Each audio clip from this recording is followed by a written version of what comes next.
Data science के इस course के अंदर अब हम पीसीए को देखेंगे कि पीसीए हमारे पास क्या होता है। प्रिंसिपल कंपोनेंट एनालिसिस, ये बेसिकली हमारे पास इसलिए इस्तेमाल होता है ताकि हम जो है वो अपनी जो मॉडल की ओवर फिटिंग है उसको रिड्यूस कर सकें। इसमें एक PC1 आता है हमारे पास और एक PC2 आता है। ये दोनों के दोनों टोटली इंडिपेंडेंट होते हैं। अब नंबर ऑफ प्रिंसिपल जो है वो हमारे पास प्रिंसिपल कंपोनेंट जो होंगे वो जो है वो इक्वल होंगे या तो ज़्यादा होंगे नंबर ऑफ एट्रीब्यूट्स के।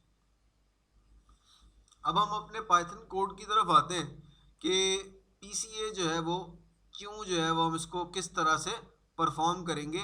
कोड को देखते हैं हम। सबसे पहले हमने numpy की लाइब्रेरी को इंपोर्ट करवाया, उसके बाद pandas को इंपोर्ट कराया, मैथप्लॉट को इंपोर्ट कराया, सीबॉर्न को इंपोर्ट करवाया। इन सब को इंपोर्ट करवाने के बाद हमने sklearn जो हमारी एक पाइथन की लाइब्रेरी है जिसमें बहुत सारे डेटा सेट्स पड़े होते हैं, हमने वहाँ से ब्रेस्ट कैंसर डेटा सेट जो है वो निकाल लिया। अब वो कैंसर डेटा सेट जब हम लोड करेंगे तो उसका एक डेटा फ्रेम बना लिया हमने, जिसको हमने पीडी उसमें डेटा और फीचर्स जो है वो डाल दिए कि किन किन फीचर्स पे जो है वो बना हुआ है डेटा सेट। तो ये हमारे पास कुछ इस तरह से आ गया। मीन एरिया, पैरामीटर या वर्स रेडियस, ये सारी चीज़ें हमारे पास आ गई। अब हम इसकी प्री प्रोसेसिंग करेंगे तो हमने इसको स्टैंडर्ड स्केलर कर दिया।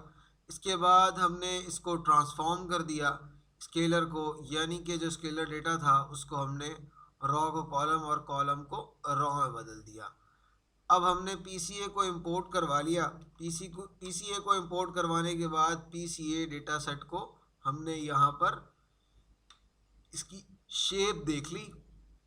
शेप कुछ हमारे पास ये है कि हमारे पास जो है वो 5, 6, 9 और 2 की शेप हमारे पास आ रही है और ये फिगर कुछ इस तरह से प्लॉट हो गई है हमारे पास, और ये कुछ डेटा पॉइंट्स हैं हमारे जो हमारे पास आ गए हैं। अब एक्स यानी कि एक्स कैटेगरी में जो हमारे पास हैं वो सारे के सारे जो है वो हमारे पास फर्स्ट प्रिंसिपल है और ये सेकंड प्रिंसिपल है।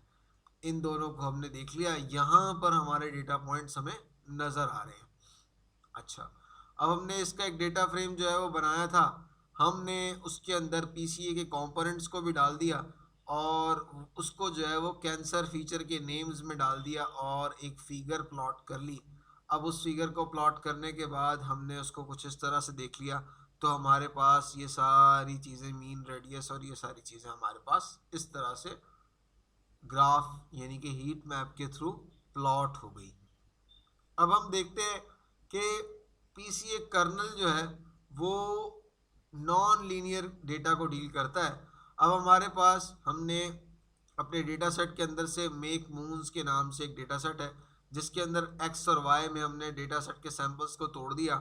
500 सैंपल्स हमने नंबर ऑफ सैंपल्स सेलेक्ट कर लिए, यानी कि number of data point select कर लिए, रैंडम स्टेट हमने एक सेलेक्ट कर ली और हमने इसको जब ग्राफिकली देखा तो वो कुछ इस तरह से 2 सर्कल्स ड्रॉ हो रहे थे।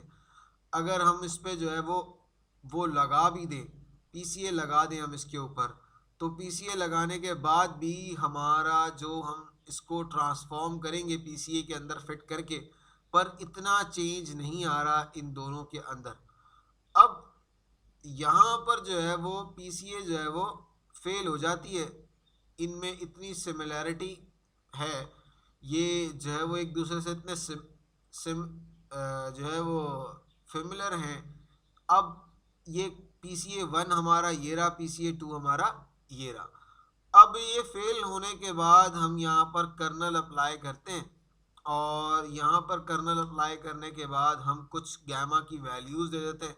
गैमा की वैल्यूज़ जो है वो हमारी कंसीडर करेंगी इसके ऊपर कि हमारा पीसीए का कर्नल किस तरह से काम करता है। अगर गैमा की वैल्यू 5 होगी तो वो कुछ इस तरह से ड्रॉ हो जाएगी हमारे पास। अगर मैं गैमा की वैल्यू को जो है वो 15 कर देता हूँ तो हमारे पास कुछ इस तरह से डेटा पॉइंट्स बनकर आ जाएंगे। ये था हमारे पास पीसीए कर्नल, और इसको हमने देखा और पीसीए को देखा इस वीडियो के अंदर के प्रिंसिपल कंपोनेंट एनालिसिस कैसे काम करते हैं। ये बेसिकली जब हमारा मॉडल सेम प्रेडिक्ट करने लगता है, ओवरफिट हो जाता है, तो हम इसको रिड्यूस करने के लिए इसका इस्तेमाल करते हैं पीसीए का। Thank you so much for watching this video.